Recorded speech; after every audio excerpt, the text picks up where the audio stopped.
Yeah, that's nice. It's like, okay, well, jacked up on your side. My side sounds fine. Yeah. I'm over here sitting pretty and they're listening to a concert, you know? Yeah. Cheers, man. Like, yeah. For having me on here. Yeah, I definitely enjoy the traffic you get through your show. You get like a very diverse crowd of people coming through, and then they come back too. So you're doing something right. Yeah, here's hoping, right? Yeah. I haven't had it. I mean, I've had some heated conversations, but nothing Yeah. terrible. I've been really fortunate, and everybody that's been on, I'm incredibly grateful for. Yeah. It's been an insane ride doing this. Yeah. Sure.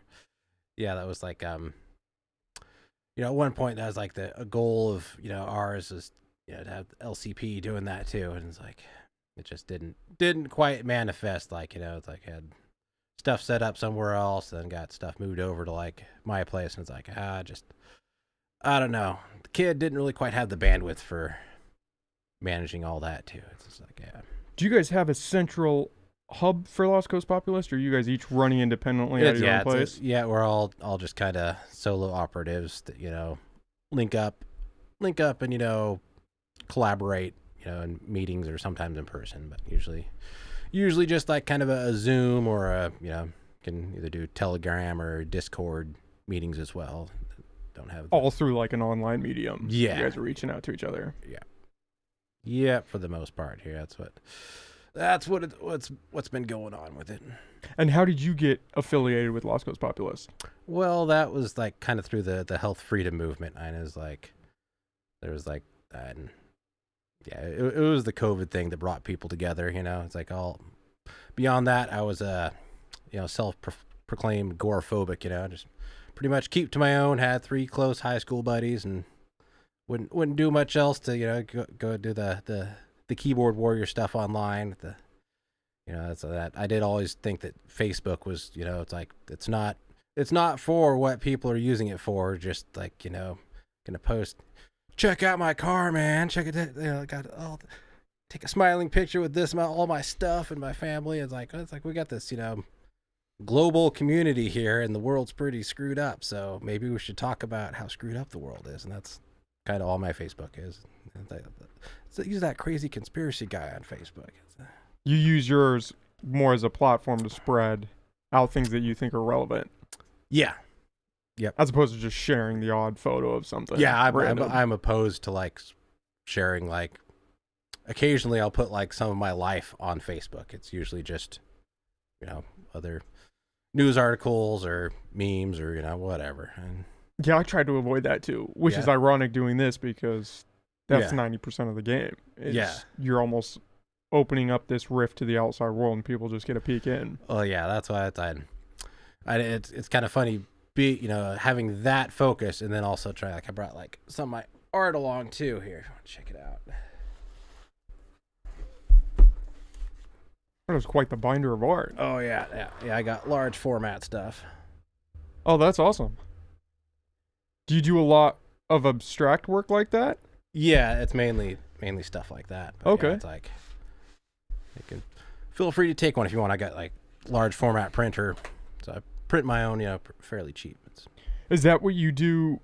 Do you have a day job outside of Lost Coast Populist? Is that what? No, my day job is the kid. I was like up until 2015. I was like house painter.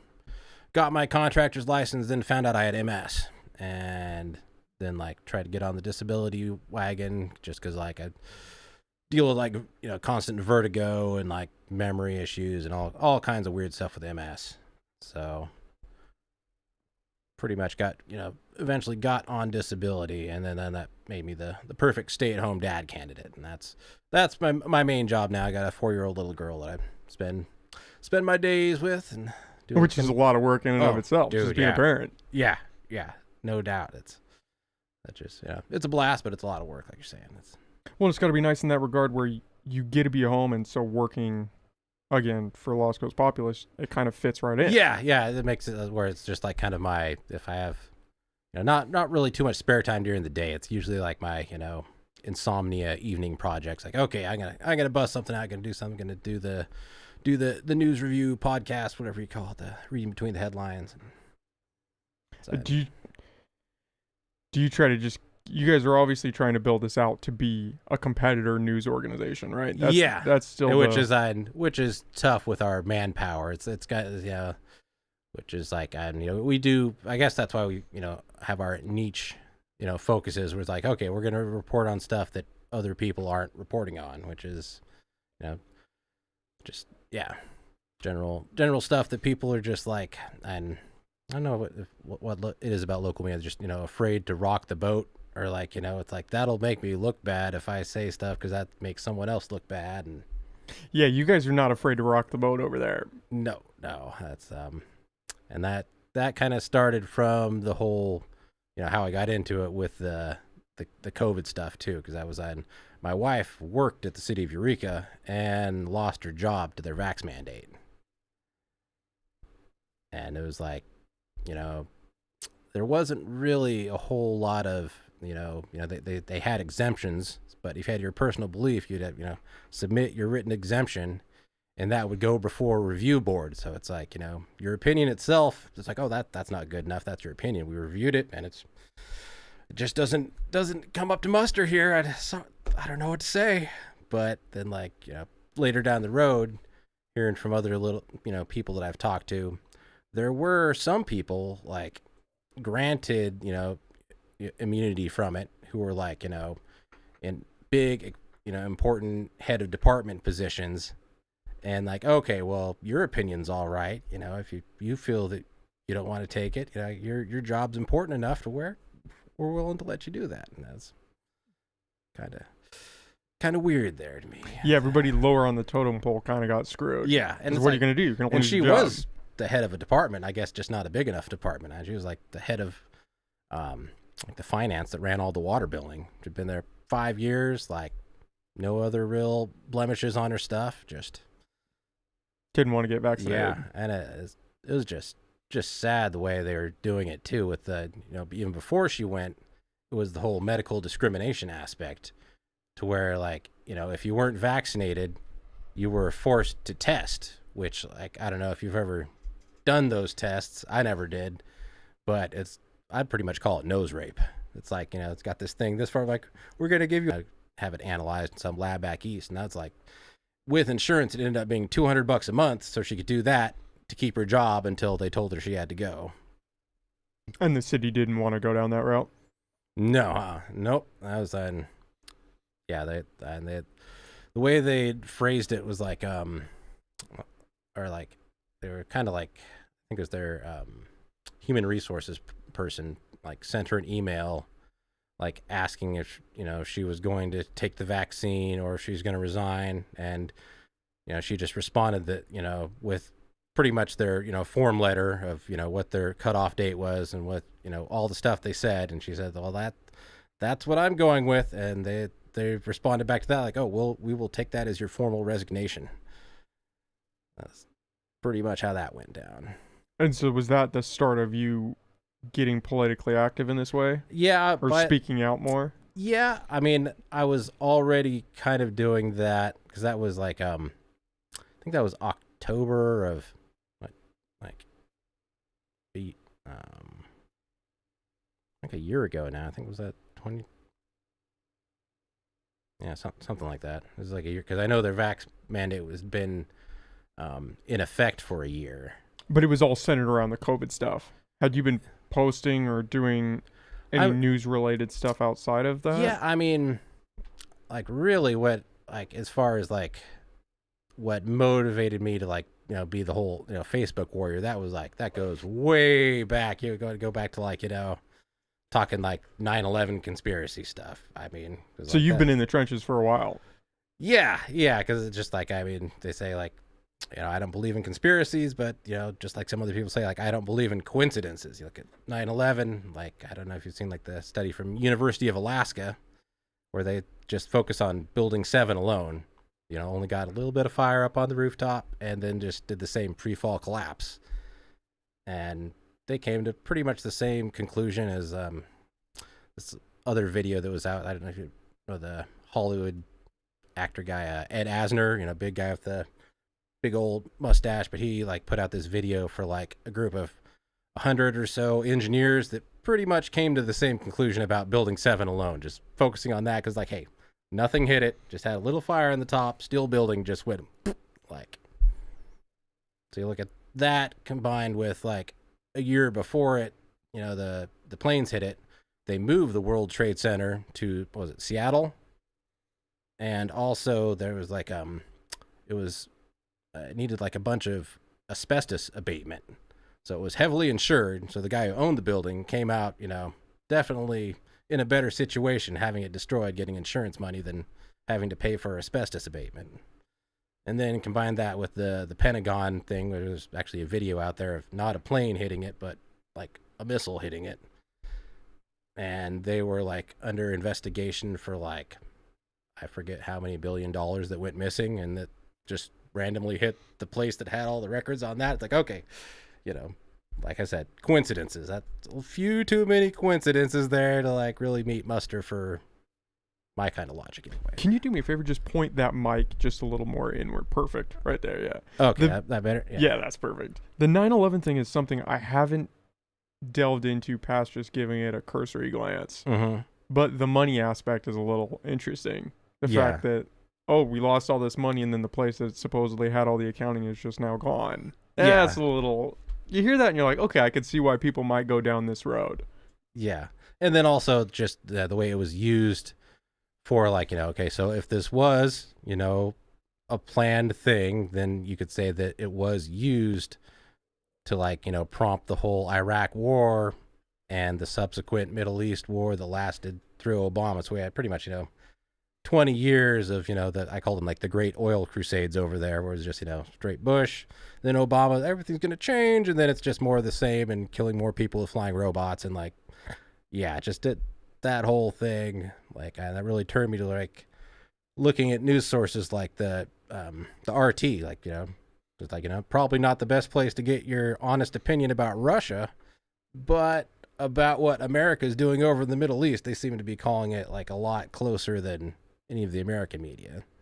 Is the RT a Russian news network? Yeah, they do like, they're a Russian one, but they also do a complete broadcast in English, which is so kind of like the BBC in some regards, where it's more not national, but just global news. Yeah, and I'm sure there's others out there that have done it to where it's a little more unbiased, but for them it seemed like because they're is there even unbiased anymore?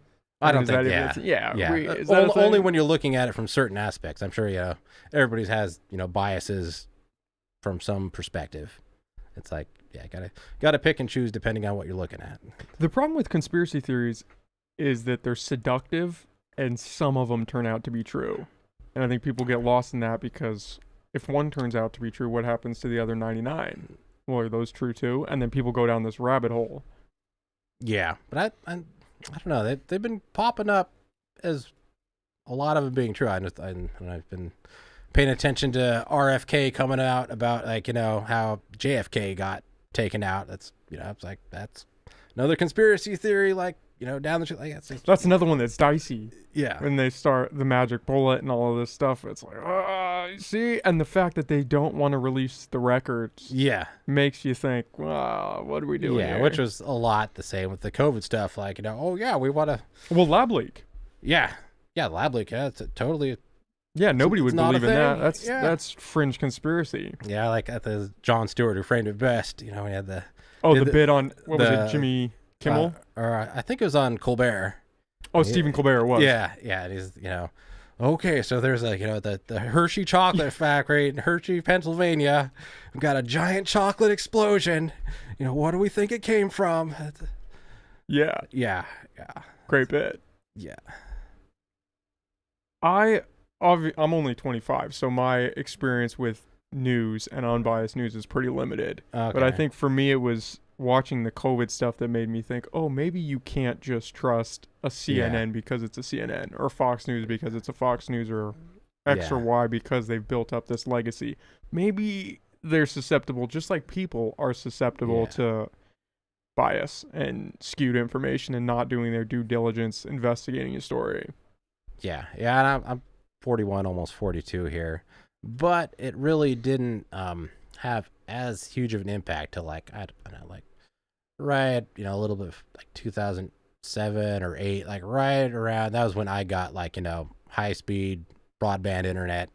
And all of a sudden you got real access to, like, before that you get the dial-ups. You can get little bits and pieces here and there, but like as soon as like I think everyone got the high-speed internet, then like you know yeah, I guess just the saturation of the news is different. Well, your Like access changed. Yeah. It wasn't just being fed a primary source from the TV. Yeah. It was now you can go and look at 100 other sources from various sites. Yeah, and then you could track down what you're looking for too. So that would lead to the bias problem also. So you can, like, okay, this is I don't believe that, so I'm going to track down what I do believe in, and that's going to form my whole world worldview, and that all the inherent problems with that as well. But, well, yeah, the confirmation bias as well, where people are just searching only things that confirm their side of the story. I find myself doing that too. It's hard to pull yourself out of. Yeah, I was like, yep, I don't know. Yeah, it's a tough one, but. Well, it's just, I mean, that's one of the good things about the internet is you have access to this information, but one of the problems with the internet is you have access to this information, and there's just so much out there. And I think it's easy to write off conspiracy theorists because, I mean, moon landing stuff. Yeah. Flat Earth. I mean, you have some pretty that's far why out there ones. It's good. Like, it's good to be able to like do the research and look up. You can find peer-reviewed documents. Always good to look up peer-reviewed stuff. At least even though those can be manipulated as well. Like, I don't know if you saw the one with what was that about? Is like they purposely created this peer-reviewed thing about like a gay dog park or something like that, and they submitted it just to see if they could get it. It was a fake paper. It was. It was something I about like the exact premise homosexuality in dogs and rape culture or something, and they published it. Yeah, it was an example in one of the psych classes I did. As one of the other things, like as went through the California Conservation Corps and ended up with some scholarship money from that, and that kind of fueled my multi-change and college courses that I've done. Like when I first moved over here in 2000, it was all like my mom and grandma and stuff helped me out with college, and that's when I was looking at like computer graphics design and kind of stuff like that. And then I totally washed out. Came back again with the CCC scholarship money, focused on computer hardware. Then I totally dropped that again and came back with psychology with the after the MS thing, got on with the Department of Rehabilitation and almost completed that. Like I got like 6 classes to finish up at HSU now, Cal Poly, but I was on. Are you going to Cal Poly now to finish that up? No, that's just on the docket. Yeah, it's a thing to do sometime. When I was able to do it when the kid was like, I don't know, like infant. Where I could just set her in one place and she'd stay there, and it was just changing diapers and stuff. It's like that part's tough, but it's a whole different when you got like a little wild animal running around. You got to keep track of. It's like so it's like okay, I'm gonna put this on pause, and then it was also just something to do with the political sphere within HSU and the COVID thing going on, where it's like I just can't be doing this right now. Like, and one example I have like is I was taking a class is pretty much the psychology of discrimination or something like that, and like there was it was very being only online, it was very like cookie cutter and like kind of forced or compelled question and answers. Like teacher kind of give you questions leading you to a certain conclusion and not really allowing you to like add any of your own input, or I guess that was it. So in this one question, I added like a third one and just asked about the, discrimination that, minorities were facing around the world from the COVID lockdowns and, the implications of the, global bankers, setting the whole thing up and stuff like that. And then the response I got was that, how dare you do that? And what you just said is anti-Semitic hate speech. And if you do anything like that again, we're going to try to get you kicked out of school. Just for posing the question? Yeah, just saying the phrase international bankers. That is, equivocated with anti-Semitic hate speech. Yeah. That's interesting. Yeah. Yeah, so that kind of made me kind of doubt, what am I doing here right now? What's the point? Get a degree, get a job, but is there... So you just bringing up international bankers, you're sure that was what kind of... Yeah, exactly. He took me to the part in the book we were reading where it said, this is an opinion-based book. Some guy wrote it as his opinion, that saying international bankers is equivocated with anti-Semitic hate speech. He's like, it's just obvious. It's in the text that we're reading right now. And it's like, it was a long book. I wasn't familiar with all of it. I, pick and choose, get my way through the course, but yeah. Yeah, I don't understand that. International bankers being anti-Semitic doesn't... Just, it goes back to, and I guess just people making those accusations, and that, historically, a lot of bankers have been Jewish, maybe. But were you saying Jewish international bankers? You were just saying international bankers? Yeah, I was. Yeah, all I said, international bankers. So after that, you kind of realized, oh, maybe this isn't.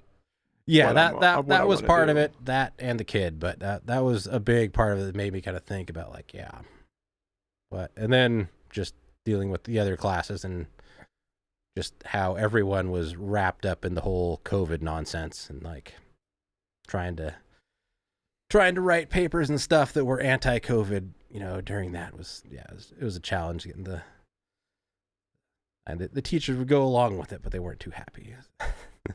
I had a teacher one time, we were involved in a discussion. I think it was a social computing class that I was in. And the professor was posing the question of how we influence people to get the vaccine. Mm-hmm. And it was under the context of, we can influence them subconsciously, perhaps that would be better, but we need to figure out a way where we can make them do this thing even if they don't want to do it. And I was sitting in this class, it was over Zoom. I was back here. Yeah. And nobody's pushing back. Everybody's actively engaging, contributing. Well, we could try, subliminal messaging. We could try reinforcement through, negative consequences. All of these things. And I'm just sitting there thinking, how is this a real discussion that we're having right now? We could try a billboard on the side of the highway like there is right down near Humboldt Hill right now. We could do the COVID passports. All of this stuff. And I'm sitting there thinking, this is really uncomfortable. And the fact that there was no pushback, it was just a line thought in, okay, this is what we need to do. Yeah. The question is, how do we do it? Even if the person doesn't want it, we need to do this because it's going to be what's best for them.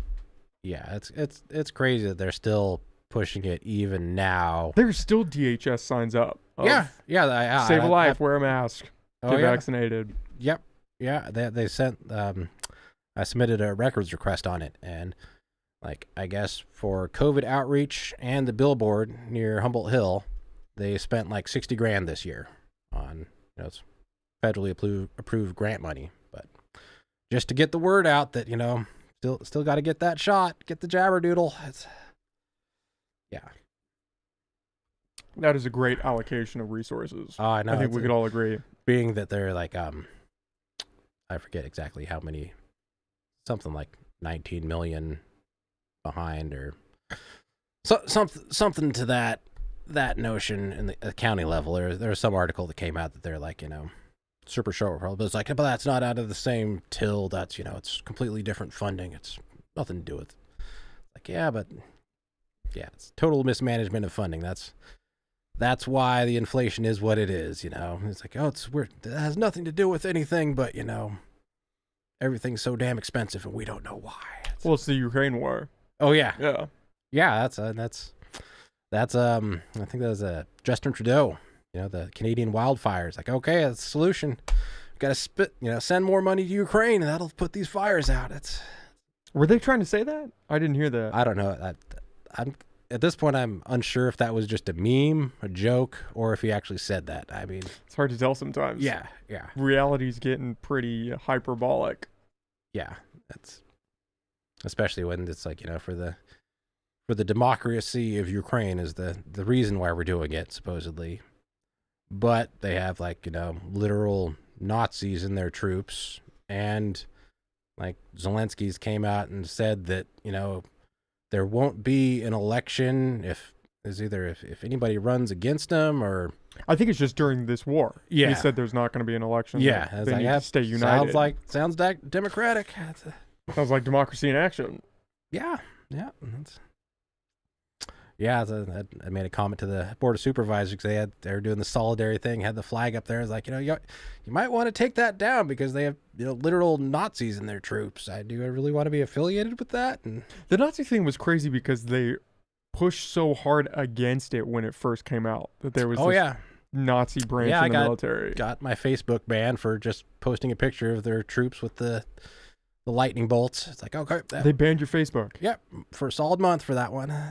Did you appeal it? How'd you get it back?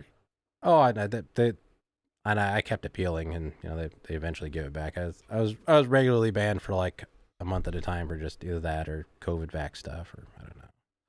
And that's kind of why we stopped posting any COVID stuff to our YouTube channel for LCP, because we don't want to go through the rigmaroles of creating new. Some people like, I'm on LCP number 33 or making new channels every time you get banned. It's like, we'll just get a little rough. We'll just post it on Rumble. I mean, I don't know. Is that where you guys predominantly are now? That's where I stick pretty much most of the reading between the headline stuff. It's just a little too difficult to keep up with YouTube. Like, okay, I can say this, I can't say that, and most of the stuff's fine, but it's hard to tell sometimes. I'm like, they have a pretty heavy hand on YouTube. Yeah, and I'm surprised. Have you ever had anything pulled? Yeah, I had a video pulled, and I think it was because I had a guest on who was talking about election fraud. Oh, that was the other one we got done for. Yep. Anything about election fraud? Can't do it. Can't question any election, the integrity. Can't do it. So do you how do you do it? Do you do like a live that goes to YouTube and record and go to Rumble or something? Or so I stream it, I push it out live, and then upload a cleaned up version just about the audio. I don't edit anything out. I don't do anything funky with it. I just clean up the background noise. I'll take out the fan noise and then re-upload it. Nice. But yeah, I've gotten YouTube and TikTok have been the ones I've faced the most challenge too, because that was the whole butt porker thing that got me like, okay, I'm actually gonna have to get pulled out one of my old phones, set up a TikTok account, because I'm hearing that they steal all your data. I don't want to use my main phone or my computer, so I'll pull out this old phone. It'll be tied in with one of my junk emails. See how this goes. But they banned like harder than YouTube almost for like for the COVID stuff. Yeah, it's like, wow. I mean, I guess it is a Chinese spy app, and they're like, where the virus controversy originated, so that makes sense. But not even just the COVID stuff. I've had videos of surrounding anything LGBT gets flagged for me on I think TikTok. I had one or something flagged on that too. It's like you gotta be careful on the TikTok. Funky set of rules, yeah. It's kind of weird. I haven't they've set out warnings. I think I got like 3 or 4 video bans on there since I've been on there like a month. It's like, okay, be careful here. I don't want to get banned on the TikTok. I was on my last strike for a while, and they limited my account where I couldn't have any links posted. I couldn't share any links. And it was that way for quite a few months because I had so many things taken down. And not even controversial stuff. YouTube would allow stuff that I think anybody would look at and say, oh, that's not controversial. Why are they pulling that down? Yeah. And they would just yank it, give me a strike, yank it, mess with my account. I got locked out a couple different times. I thought they deleted my account once because it locked me out, and they said, yeah, you're done. And then I appealed it. It took like a week, and I got it back. Wow. So how long have you been on the talk? I think I joined in November. Okay. Maybe October or November of last year, so not crazy long. Okay, It freaks me out. I avoided it for the longest time because of all the same, data that same it just reasons, siphons. Yeah. Yeah.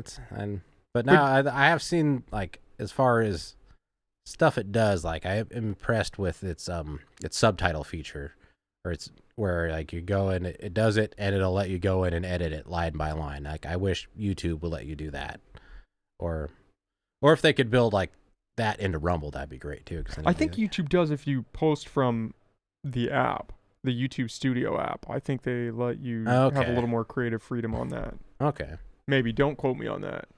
Yeah, I haven't tried from. Yeah, I think I've only tried from the website. I'll have to look into that.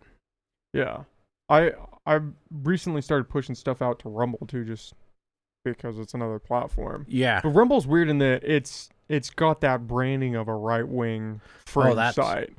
That's one of the reasons I brought the art portfolio here was for the recent experience I had at the Disability Pride event last month. I don't know if did you see any of the video footage that I put out for that? Well, yeah, set the stage. That's how we came into contact. You sent me that video. Yep. Okay. And I watched it, but set the stage for people that haven't seen it. Okay, well, I mean, like I said, I'm disabled. I have MS.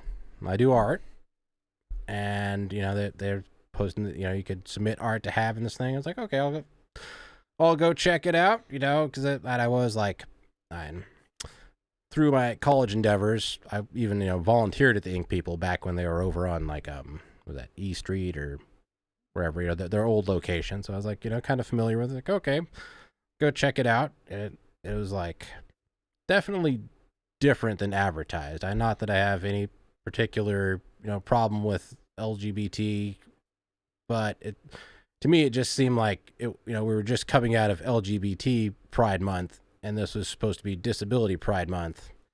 And then, I showed up, started walking around. I was doing just like a Facebook Live, checking out the tables, asking them what they had to offer and stuff.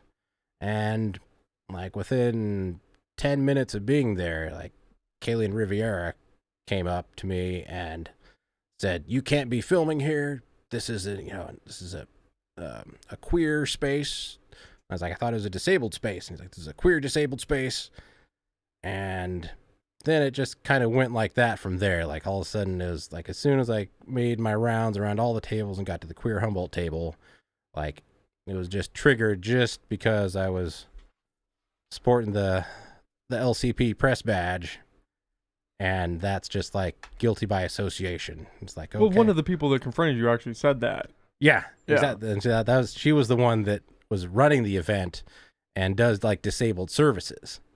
And it was weird because at first, she, talked to me and it's like, okay, well, he's disabled and he is he's one of these people. So I guess he can be here to film. And she said it's all right. And then she went around and I guess enough people whispered bad things in her ears. Like, you just can't be here. People don't like you. So you can't be filming. It's like, you can be here, but you can't be filming.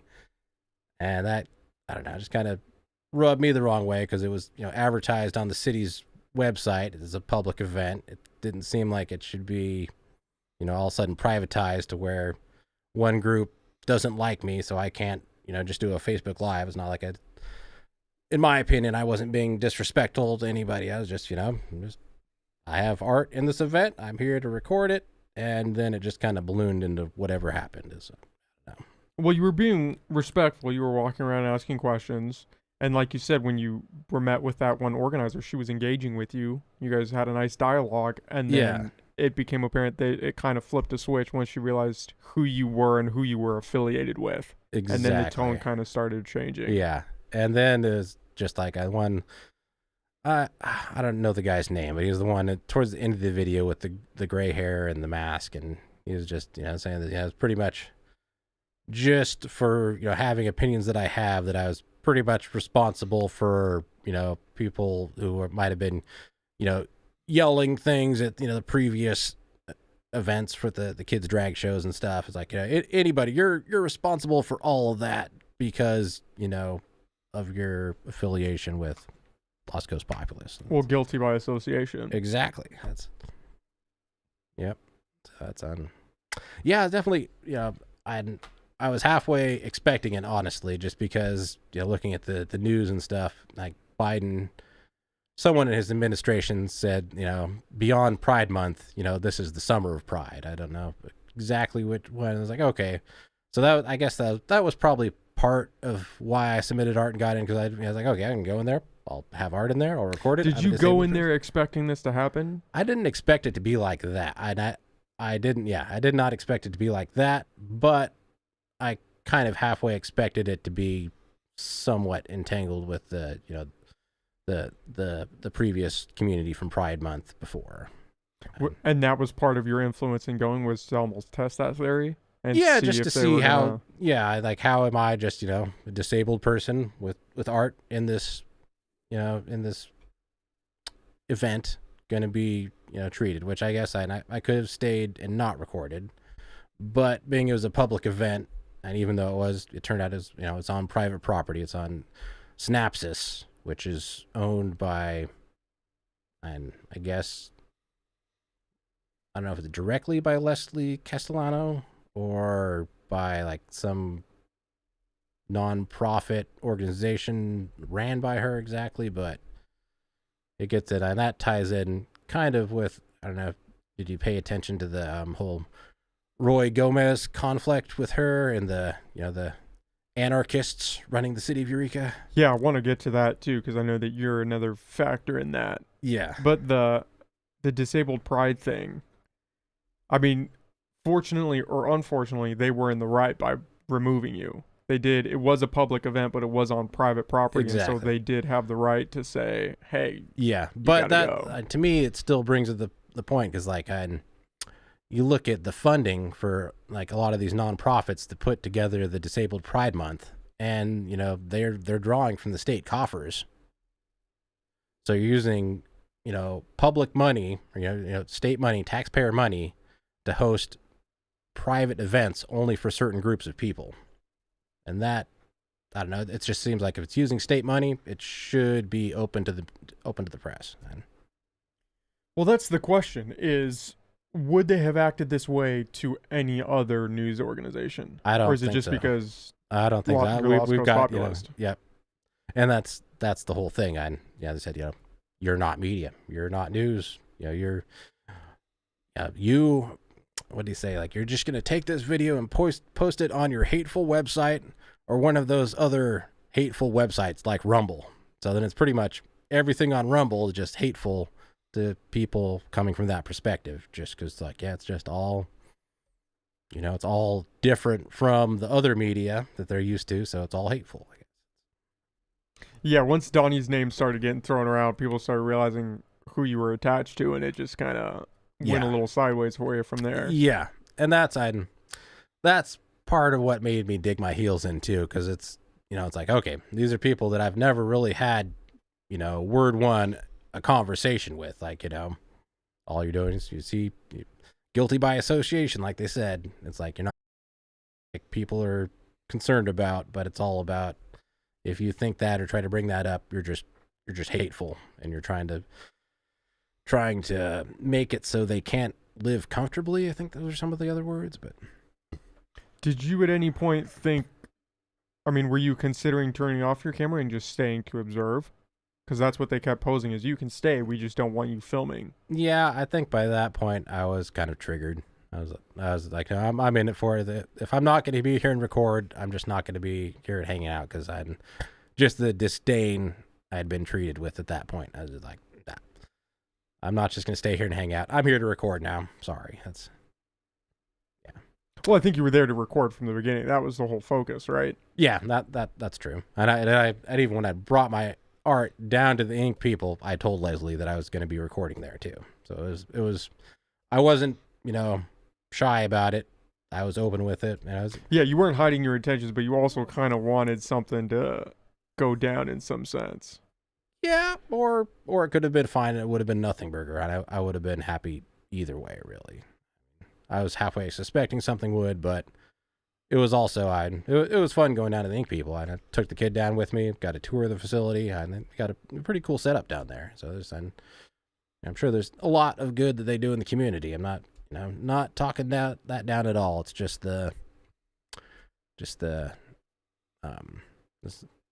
another story. We talk about the non-profit mafia aspect to it, to where like it's all these little local non-profits seem to kind of group together and only kind of cater to like a certain inner circle of like, what they're going to do, who they're going to be in favor of, to, putting on events and doing things within the community. You're not a fan of that? Not so much. When you say grouping together and kind of uplifting specific people, isn't that what most organizations do when they come together? I guess, but when you get like a consolidation of like multiple nonprofits kind of working together like that, and if you're working to lift some people up, then you might also be working to put some people down, which is kind of part that would be concerning to some people like myself. But. Is that what feeds into the city council stuff that you guys are pushing?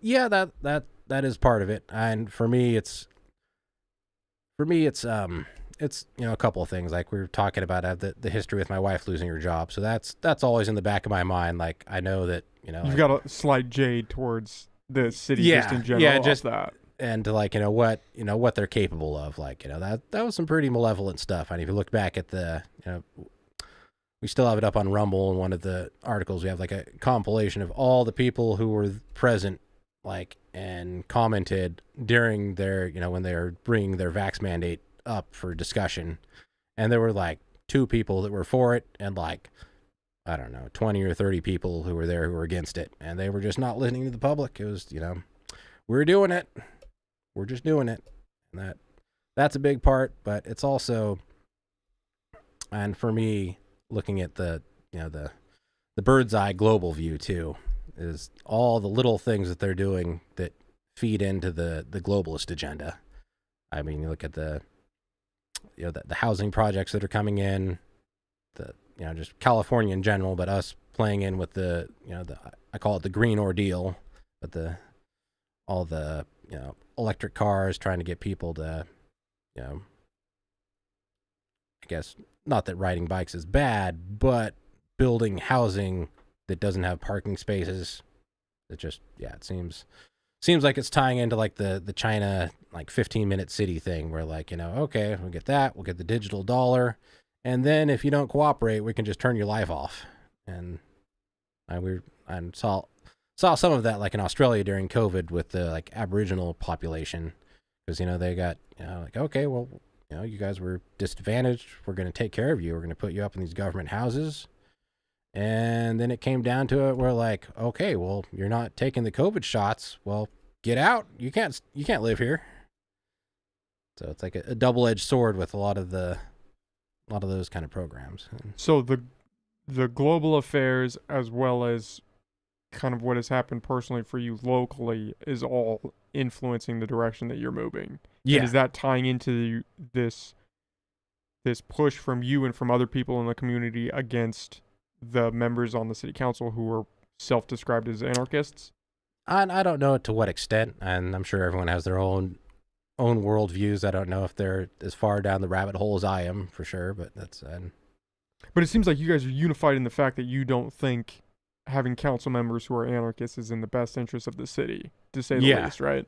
Yeah, and despite the fact that like I'd mentioned in the last city council that like it's kind of funny that self-proclaimed anarchists are also moving to implement a one world totalitarian government. So like, okay, down with this capitalist American government, and on with the global bankers running our lives with digital currencies. And are the local members at the city level making those decisions though?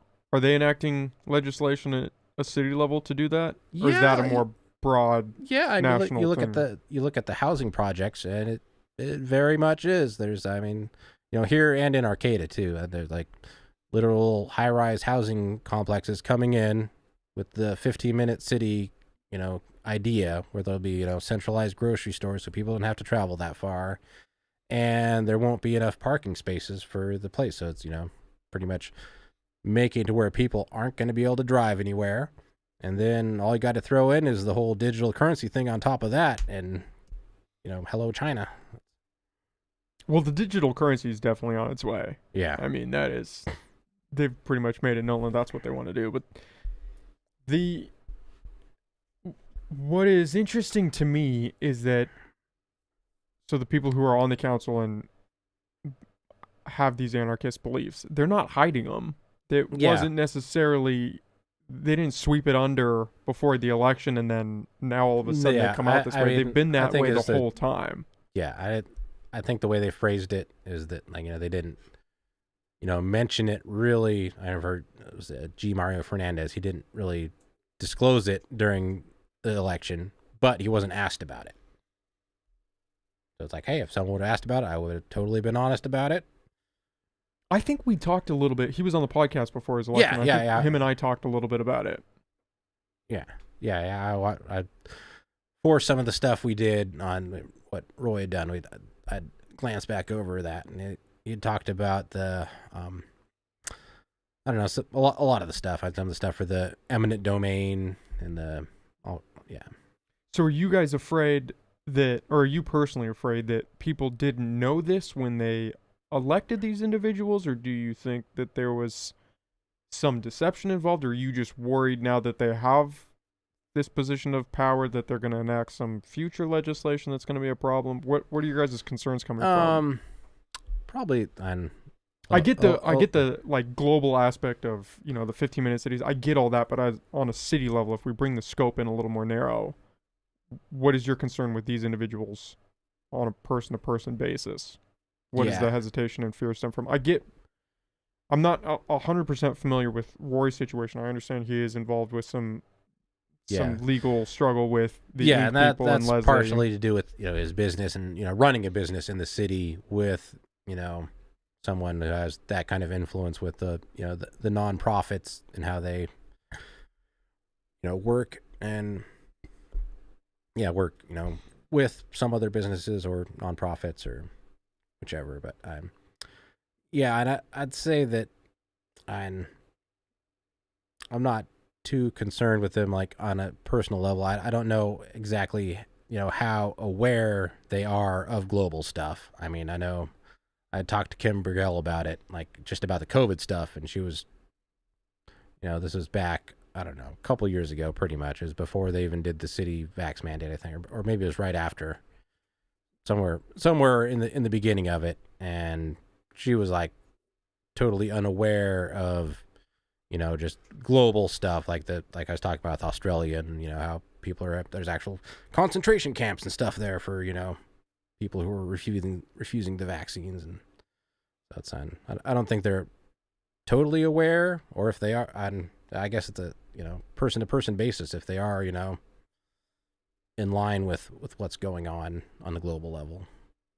So what does the fear stem from against them? Is it just the anarchist branding that's worrisome in your opinion? Yeah, it's yeah,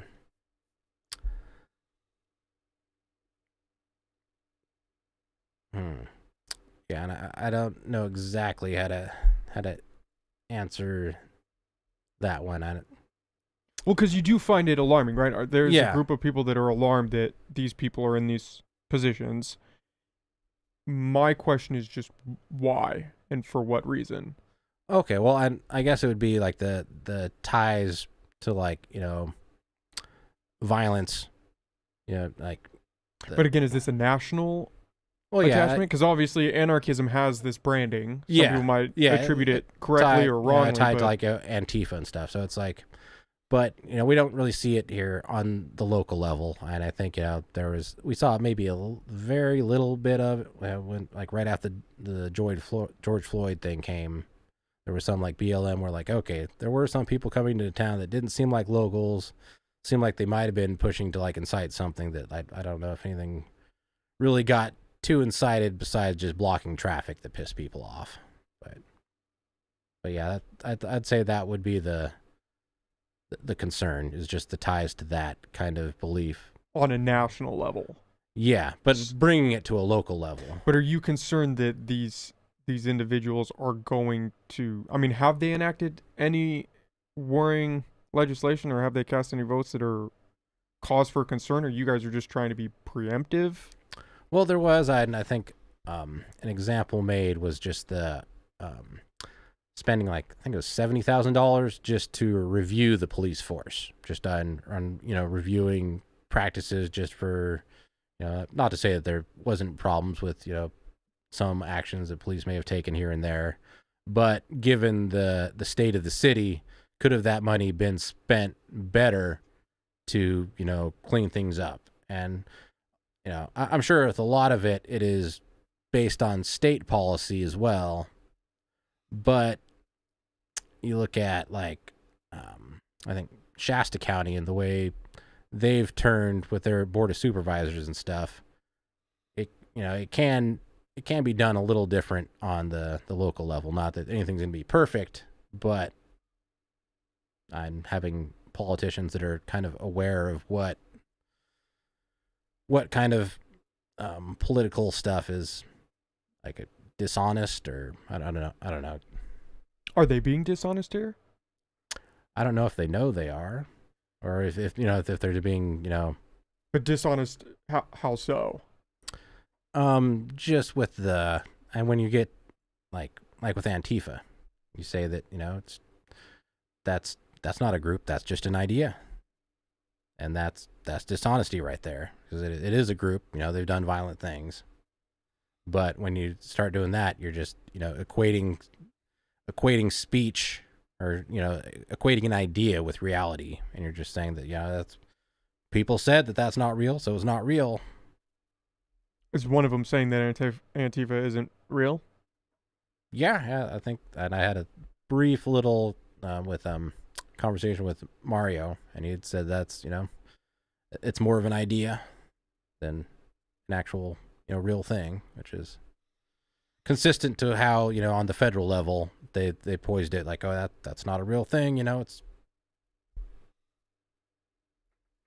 Well, it's an idea, but it definitely is a real group. Yeah, and there's it's both. And there was like a guy that went undercover on it, but he was he was a Trump supporter, so like, okay, he was obviously had his own biases and it was totally made up, or he was actually a guy that went undercover and found out some stuff with death threats, or I forget. I think it was I forget which newspaper put it out, but if you Google just MAGA or Trump supporter goes undercover with Antifa, I'm sure you can find the article on it. So it sounds like to me, just listening to this now, it's not necessarily that you have problems with these individuals. You have a problem with the branding that these individuals are identifying with. So again, back to that label of anarchist. That seems to be your point of fear. Yeah, you could say that, and that is that. And I guess that boils down to the culture war here.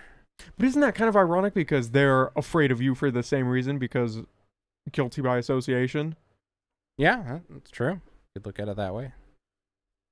Is that all that this stems from? Because I know people are, well, I shouldn't even say people. I don't know how big the group is, but I know there are some people. I had Kim on, and we talked about it, and I don't want to put words in her mouth, but it seems like it's almost something being made out of nothing to some extent. Or at least that was my interpretation. About these members being anarchists, that it's not really anything substantial. I mean, when it comes to an ideology, like, okay, it's nothing substantial, but it's something they're working for. Like Leslie, she holds these symposiums, with this just the artists dismantling capitalism. Exactly. So it's innocent. Innocent as it is still just, pushing the whole thing that we need to get rid of the system as it is, which ties into the whole, like, okay, are these people that they might not be doing it on purpose, but they're making way for this global shift that's being pushed by the globalist bankers, not to sound anti-Semitic or anything. And that's where it comes down to, like, okay, why is someone else doing this? I don't know. That's why I'm doing it, just because I see these things on the global level, and even if it's mildly associated with that, I can see how it's just opening the door for this to come in, and that's just what I feel feel called to do right now is, do whatever I can on the local level to push against that. No matter how effective what I'm doing is, who knows. But well, in that sense, it's a fair critique because obviously these movements don't just spring up at a national or global level. They have to start small and then gain traction and become what they will. So in that sense, yeah, there is some validity to that. I'm not aware. I mean, it's almost like you have to wait until the rubber meets the road in some sense, right? You almost have to wait and see how they vote on these things. It's not like, pushing back against what they're voting on particular. It's just standing up and saying something just so the general public, knows or even thinks about it and might look something up. And that's half the reason why I call into the Board of Supervisors or say things at the city council, is just to put the idea out there, just to kind of combat other ideas that are floating around in the room. And it might not be directly related to, what they're pushing that day. That's... How does the code of ethics come into play on that? Okay, and I didn't get too familiar with the code of ethics, honestly. And but weren't you one of the ones that were, arguing that this was a bad move and that this was going to lead to some problems? I was mainly arguing that it seemed kind of ridiculous that they were just kind of suspicious that, Roy had came out and said there was an issue with the code of ethics. And then, 2 weeks later, we're going to get rid of this code of ethics.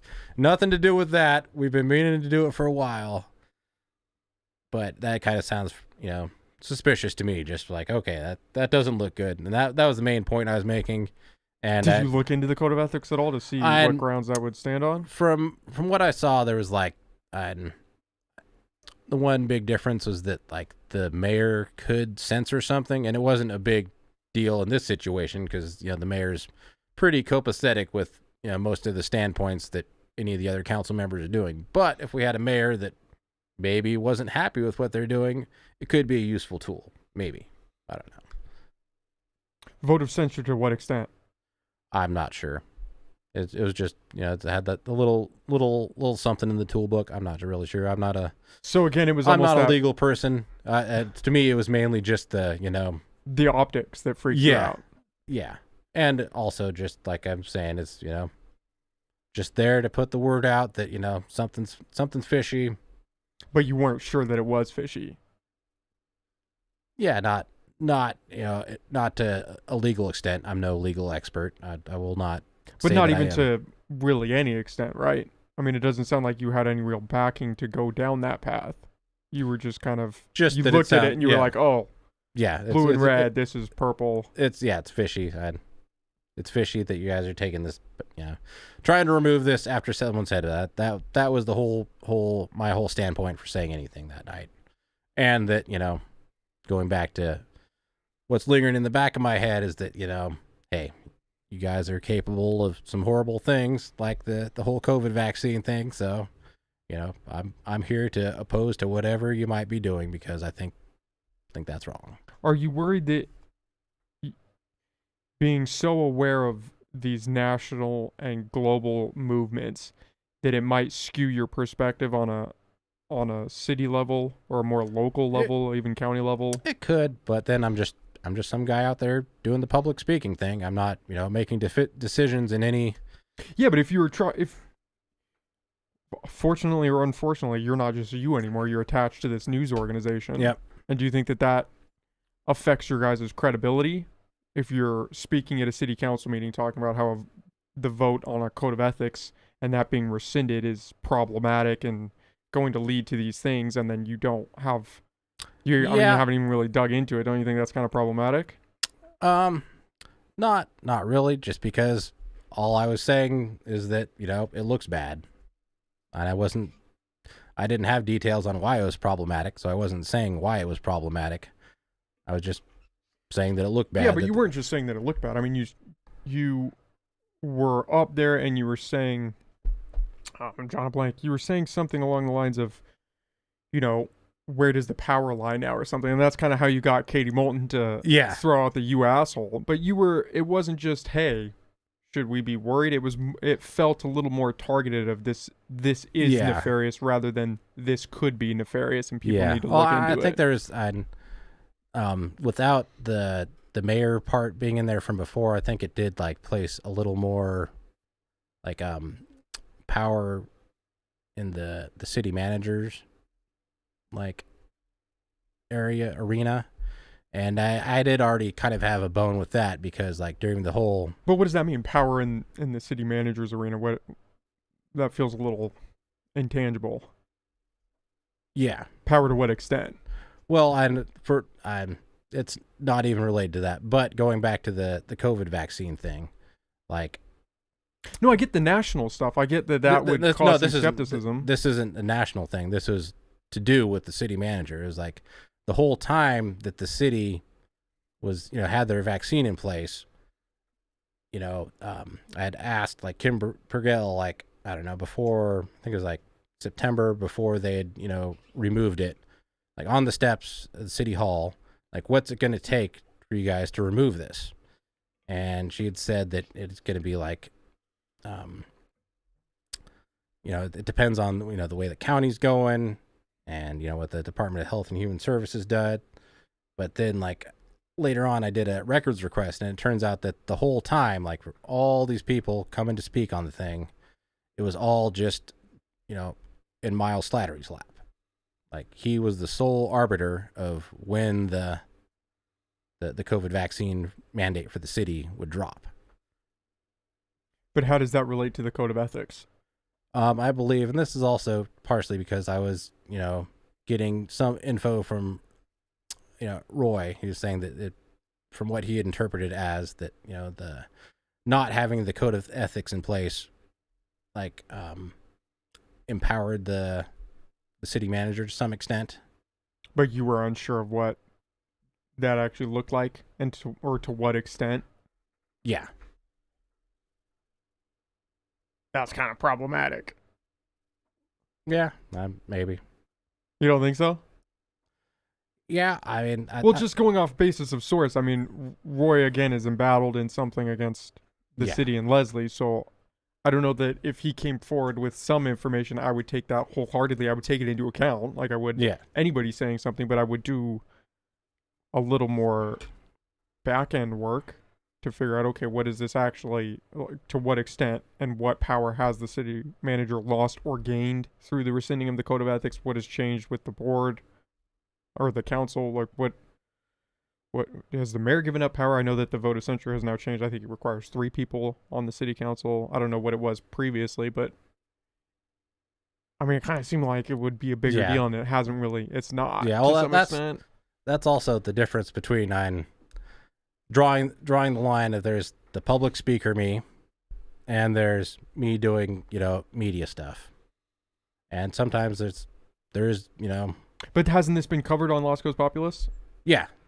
So didn't you kind of already merge those two or blur the line between those two distinctions? It's definitely blurred, but it's also the way that I approach these is also satire. Do you make it known that it's satire? Or is that just your interpretation as you're putting this out there? Yeah, I think it's pretty obvious that I'm... So satire in what regard? That you weren't actually worried about the Code of Ethics? No, just in the way that I was reporting on that event. It was written in a satirical manner. And... when I spoke, still talking about the Code of Ethics meeting. And when I spoke, I'd even phrased it in that it was satirical in what I was how I was phrasing it. So it is a complicated nuance to whatever it is that we're doing here. It definitely feels more complicated. It sounds like you were writing the article, you were serious about the content, but you were just maybe throwing in some jokes or, trying to be funny about it. But the Code of Ethics itself, that was a real worry for you. Yeah, and it's also just mainly, asking people to look at it and pay attention to it.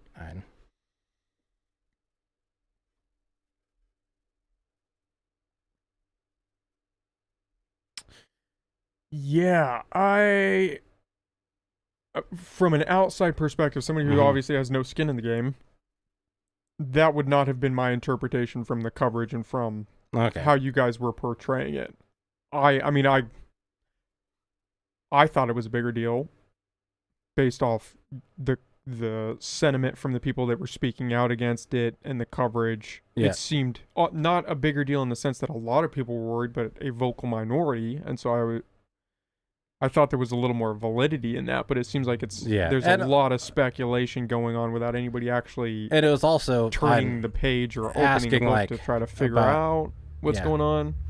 And there was also detail. I did have like a brief conversation with the city attorney when I was there, and just asking her like who was responsible for ethical violations, because that was kind of the main question that had got me called an asshole. Was like, okay, who is responsible for this? And when it came down to it, she answered me that it was ultimately on a local level. It was her that was responsible for it, which kind of, I don't know, kind of made it, seem a lot, a little more muddied, because it was all about, like on the state level, like ethical violations are only viewed as like monetary. Like if but they don't really look at ethics on on the other scale, like the if you're for, as I'd said, if you're in support of defunding the police, should you be making decisions on funding the police? And that was kind of what the city attorney explained to me, is that like on the state level, it's not really about that, ethics in a broader sense like that. And that's how she interprets it and looks at, local stuff. It's only if there's like monetary, things that are influencing people's decisions. So rescinding that code of ethics would not necessarily have any significant effect. Besides the mayor's part is, and like So how many people are required to have a vote of censure? That's pretty much it. Would you say? yeah, I guess, and just the the city attorney, which is that doesn't change at all if it just comes down to her, like as far as being the cudgel or the enforcement to it, which is also, like I was saying before, difficult because I'm not a legal person. I can't, I can look at that and yeah, just Well, I mean, you don't have to be a legal person to read the document and then see what yeah. rescinding it would mean, right? Um, to some extent, there's a lot of legal jargon in there, and I did read over a little bit, but not Not enough. fully. Yeah, no. Because I'm just thinking, if I went to a council meeting and spoke, I would have to. I personally would have my ducks in a row to some Okay. extent, right? But maybe people don't. I mean, Yeah. it's not. We're not a huge city, and maybe I know Yeah. there are some people And that speak just like I to said, speak. and for me, this is a hobby. I do this after my day job, chasing a kid around, and it's largely just about, just fighting the good fight on the local level versus what I see wrong on the Yeah, but global don't you level. think that fighting the fight in that way with limited information and almost an incorrect understanding, don't you think that might attribute people to be less inclined? If you did this, you got Katie Moulton to say that, you scored some points, and you made it out to be that of, hey, look, these people, we can't have freaking city council members cuss at constituents who are speaking during publicly allotted time. That is a strong argument. Mhm. But then you counter that with this whole dance with the code of ethics, and then it kind of turns out, well, maybe it's not a big deal, but I was making it out to be a big deal, but maybe I threw in a little satire. Don't you think that undermines as if you just said, hey, this is all satire from the jump, and then look, we got a council member cussing me out. Problem. Um, Let's put the spotlight on that. Not really, because like I was saying in the first place, to me, it's just surface view. I know, but Yeah. what are you doing for Los Cos Populous? Are you just writing commentary, or are you trying to write news? Well, it's going to be it is news, but it's also opinion. But are you guys blurring that line? Well, Like, are you writing both opinion and news, and are you making yeah. sure people can tell the difference between both of those? I mean, we put, one thing we do is we try to have, links to stuff we're talking about. So there will be, some receipts if we can. We'll do records requests. So we will try to have details when we can. But yeah, but is that part of the commentary or part of the news aspect? that would be part of the news. I know a lot of the stuff you look at, there's not even going to be links to stuff. It's just, people put it in there, and it's just, straight opinion being called news out there. So, Yeah, but are you guys making sure that the reader knows the difference in each of your articles, if this is a news or if this is just satirical? It says so in our title. I say it on here. It says satirical news? No, it says, no. Like, if you go to the website, it says Lost Coast Populace News and Opinion. Yeah, I know that, but are you making sure people know what is news and what is opinion? Like, if you're looking at the New York Times, they have opinion columns, and so it says opinion, and you know that you're going to this place for the opinion. But if I were to go and read your article about the code of ethics, would I know that that is an opinion, or would it be blurred? Or I'm just supposed to infer that because you crack a couple jokes, or you try to add some humor? I mean, where's the line? It's news here? because I reported on what happened there, and I didn't say anything that didn't happen there, as far as I know. Yeah, but it's kind of misleading news in some sense. If I'm not saying the site as a whole. I'm trying to focus the scope on this code of ethics aspect. Mm-hmm. It seems like it's. I mean, there's a lot of kind of just up in the air of, well. Yeah, on that. That's the thing. Like that story, the whole point was that it just looked bad, and that was. Yeah, but it looks worse for you guys now that this is the revelation of, oh well, it's kind of just bullshit. It looks bad on you guys. It doesn't. You had something, not with the code of ethics, it seems like, but you had something at least with the Katie Moulton comment. That yeah, I would have focused on shining the spotlight on that, but you guys focused on the code of ethics, and it seems like, well, nothing really changed. And well, so they got rid of it. Well, yeah, they got rid of it, but what does that even mean? Like, what has changed since they got rid of it? Can you name anything other than the vote of censure being 3 now? Or what's the difference as opposed to just that having it or not? Before, the mayor could have done something about it, and but now the what? mayor can't. Done what? Done something about what? About ethical violations, and but meaning what? Like what does that mean when you say that? I mean, now the mayor has less power than the mayor did before. But less power for what? For like, do you have a specific example of what that power change would look like? Like, okay, here in this situation, she could have brought the hammer down and now she can't, or less power to what? Yeah, just less power to act on something that she thought was out of line. I don't know. But what does that mean? What does it's a hypothetical here. Like what? I know, but you can't. What does it mean? Do you have a concrete hypothetical situation? Well, it hasn't been used, and they didn't use this. So they got rid of a power they never used. Exactly. Yeah. Is that? That at face value doesn't seem like something absurd. Especially where we can't even put a concrete finger on what that power looked like. Right? Yeah. But just and the fact that they removed it after someone said that there was ethical problems. Yeah, I get that, but this is also a source who could be valid, could not be valid, but has some legitimate gripes against the city and members of the city council already. So is that the only source we would want to take information from in that situation? Well, there was no other real sources about, making complaints about ethics. Is that a red flag? I'd say it's newsworthy because no one else is, reporting on it. Newsworthy or opinion worthy? Well, and as far as, people reporting on stuff that happens at city council, it's kind of a gray area.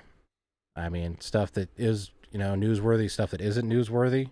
I mean, like I said, it hasn't happened, but will something happen that, is ultimately newsworthy? I don't know. Do you know? I don't even know. I'm still trying to know what sparked this fear of the code of ethics other than just a potential optics issue. That's what I'm kind of hung up on. That's all it was, as far as I know. And also just my, previous interactions with, the city council over COVID stuff. That's none. I just think that I mean, who am I to say this, but you guys might want to tread carefully blurring the opinion and news line. Because it seems like, at least I've had Donnie on before, we've chatted. Yeah. It seems like he is trying to build this to be a legitimate, reputable news organization. Yeah. And situations like this are not carrying you guys to the point that you would like to be. This does not look well. At least in this particular instance, not casting judgment on you guys as a whole, but this particular instance doesn't bode well. Mm-hmm. Yeah, I can see what you're saying from that, isolating this one thing. I mean, I don't know. I think you guys would have been better off just, again, highlighting the Katie Moulton thing. Mm-hmm. That was, and I mean, that is kind of news because it's... That is pretty much where we went with after the event happened, but that was kind of like, Yeah, after the event, you guys tried to lean into it a little bit, but it was still this fear of, the code of ethics has been removed. Now they have lost this power and almost anarchy is going to reign supreme. I mean, these are the themes that are... Yeah, that I don't the article following it wasn't about that, the code of ethics. That was previous to that. Well, yeah, you guys write subsequent articles about different things, but this article in general,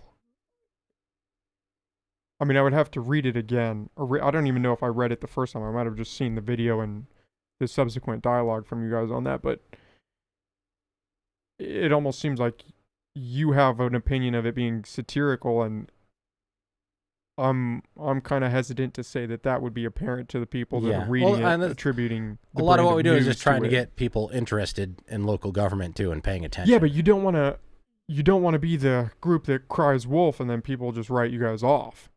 Like, you guys are in a difficult spot now where you have some negative branding about the drag stuff. Yeah. And I think Donnie's pretty passionate about that, and so like everybody's got their hill that they want to ride, and there's nothing wrong with that, but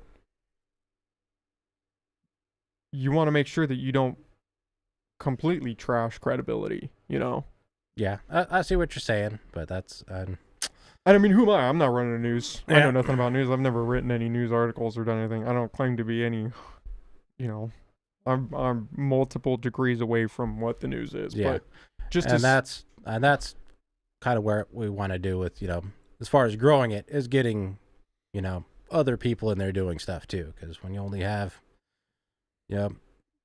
2, maybe 3 people writing stuff, it's, you're getting an echo chamber. So that's what, if you get that right now, that's because that's kind of what it is. The echo chamber, you guys definitely don't want that, but just, I don't know, you want to make sure that if you're putting something out as news, it's actually the news, and you guys have corroborated that to some extent, Yeah. Not just one source who might potentially be a biased source, might not. And then, do you speak at city council meetings a lot? Is that something you do? Or you? Yeah. I'm a regular attendee. Are you attending them in a news capacity, like a Lost Coast Populist capacity, or is this just a personal endeavor that you like to do? Like I say, it's kind of a blurred line there, because I'll show a lot of blurred lines, man. Yeah. Which is, I'm going back to the roots of the whole thing of what we are, why I'm here. Is it started with an activism thing and bled into a news thing. So I don't know how unblurred those lines are going to get, because. Well, I don't think it's not that those lines have to be unblurred. That you are this news guy and you're also you. Because I mean, I'm a podcaster, but I'm also just me. It's blurring the lines of you as Ash, the news guy, putting out news, versus you, the public citizen, just putting out satire or commentary. Those are the lines you don't want to blur. You don't want to blur the the satirical guy and the news guy, because then people are like, well, is he bullshitting me right now, or is this an issue that I should be worried about? Are anarchists taking over? Are people freaking out? Like, is this gonna lead to problems down the road? Yeah. Or is this guy just cracking jokes? I think a lot of that is just, people got to make up their own minds on that. What's important. And there's, we're not the only news out there. So that's what I'd say. It's, like I've told other people that. Yeah, but you guys are fighting to just be the news. Yeah, Not but the only news, but be considered even news. Like, that's where you guys are fighting now, because you're a small organization. Yeah, but like in this day and age, like it is so much just about opinions, and that's like I've told, people at the disability, pride event is that it's just largely it is what people seem to be reality based on news and stuff. It is all just opinion based these days. So when you get down to it, that is you'll get some facts in there, but what's ironic about that whole sentiment is that's the message that I got from Donnie, is what you guys are trying to fight, is people flavoring their news with these biases and leaving out facts and only using half truths. That seemed to be kind of the precipice of Lost Coast Populace, is we're gonna give you the news from a populist view. But is that, in this instance, is that what's happening? I mean, all I can say is there's going to be a certain amount of opinion with any news, and there's a certain amount with ours as well.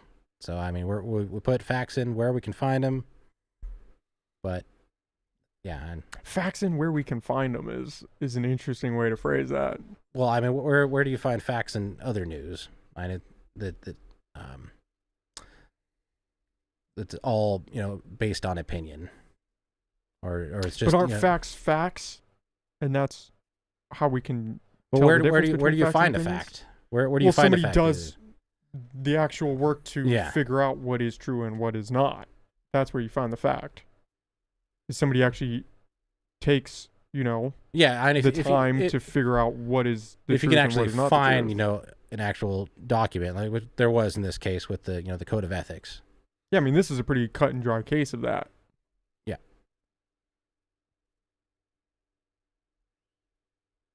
Yeah. I mean, not to I'm not trying to, bash you guys right now or anything, but I have to hold your feet to the fire a little bit, because it seems a little outrageous. For me speaking there, I wasn't, the only thing I was, mainly speaking to was just the optics of removing the code of ethics after someone mentioned it. Even that, it was Roy, that's someone who's, on our platform for, similar opinions and whatnot. Yeah, would we shift the spotlight to worried about the optics of this rather than there being some nefarious, or insinuating there's some nefarious plot and that power is being lost or exchanged to different people by them doing this? Or at least read the document, or do I mean, do a little more back end work. But I wasn't saying that it was being shifted, and I was asking where the power is now. So a lot of it, and if you read what I write, it's not saying stuff, it's asking. And so that just, it's asking people, to think about it. So if you're phrasing something in a question, you're not stating this is the way it is, this is how you need to think about it. You're asking. Yeah, hearing you speak there, asking where the power is now, I didn't get the feeling you were asking, a genuine question of where is the power now. It felt like you were insinuating the power is now lost, that the people have lost the power. Okay, well that's all I could be interpretation. There too. That might just be how I interpreted that. But you guys are walking an interesting line, and I would just pose caution. Yeah. Well, I will heed your advice on that, but that's we'll take it with a grain of salt, because look what I'm doing. I'm not the arbiter of great advice or great information, but it just, the code of ethics thing in particular right now has me a little worried from from how I interpreted what you guys were putting out to how it seems like it actually is playing out isn't great for the direction I think you guys are trying to go. And so I would recommend caution, but I would recommend caution to myself in a lot of ways too. So again, grain of salt. Roger Dodger. Okay, we'll get you out of here. I know you got to go to the Friday night markets. This was great. I appreciate you taking the time to come on. Do you have anything you want to add extra, or? I don't know. Was there?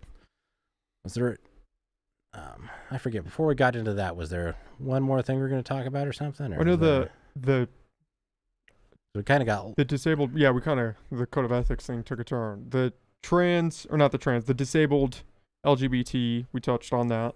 Okay. Code of ethics was another big one I wanted to talk to you about because I knew you were a player in that. Yeah.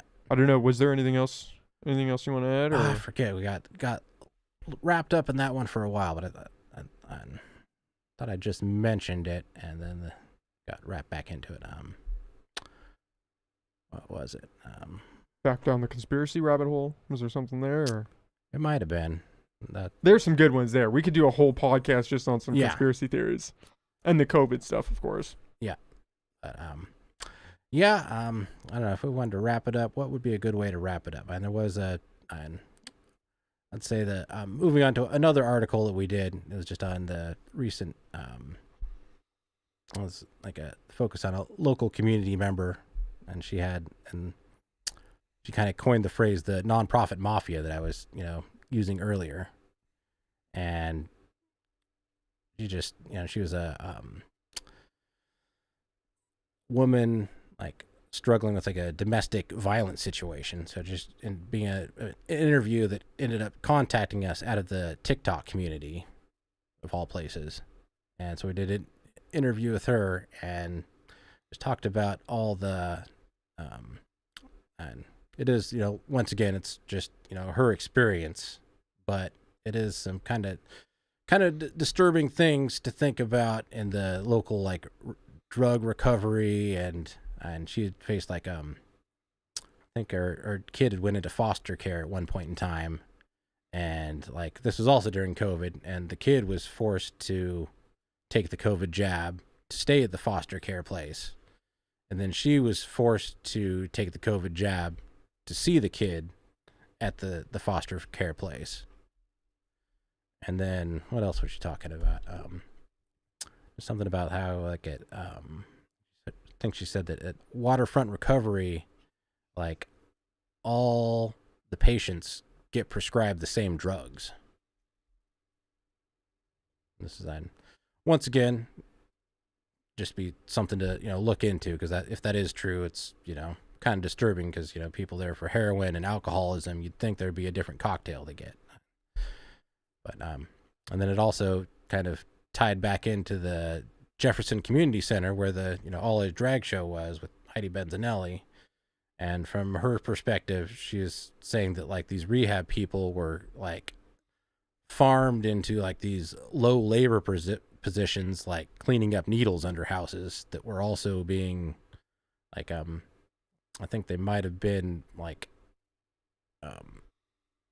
real estate that was of interest, or being like flipped maybe, or something like that. But definitely an interesting story relating to local programs and nonprofits and all that. Is this a story you guys just put out recently? Yeah, it's on there. It's you can see all the full interviews on Rumble and stuff if you want to check it out. And this is under the news category, not the opinion category, just to be clear.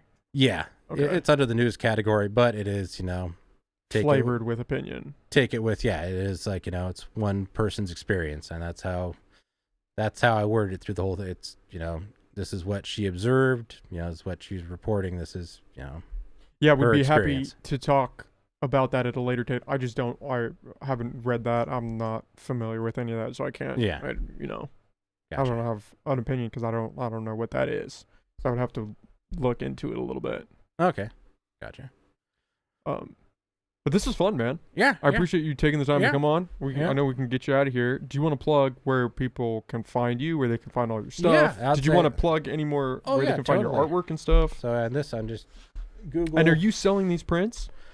Like if people want to buy one? There's like I'm on the Fine Art America, and you can get like, not that I have a whole bunch of traffic, but I would like to sell stuff. There's shirts, prints, and all that. But More stuff here.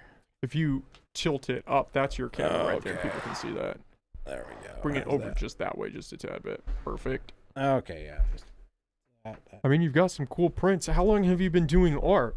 This started like right pretty much when my disability kicked in. Is like this- when I found out that I had MS. Are you drawing these? Yeah, it was like hand drawn and then using like Photoshop to like get a draw like color out of photography and use the hand drawn kind of tribal styled shapes as like cookie cutters. Those are pretty sweet, man. That's cool. But yeah, that's And I'm sorry, did you say that people could buy those somewhere? Or did you have a site for that? you just Google AR Teeter artist and it'll pop right up. That's on. Okay, sweet. Anything else you want to plug? Yeah, just lostcoastpopulist.com, man. That's You guys got your official press pass. Oh yeah, that was the complaint. addition. Like, they're not news. They don't have press passes. Like, oh, well, Bam. look at us now. Way We to got show. press passes. That's, Okay, well, thanks, man. I really appreciate you coming on. This was fun. yeah.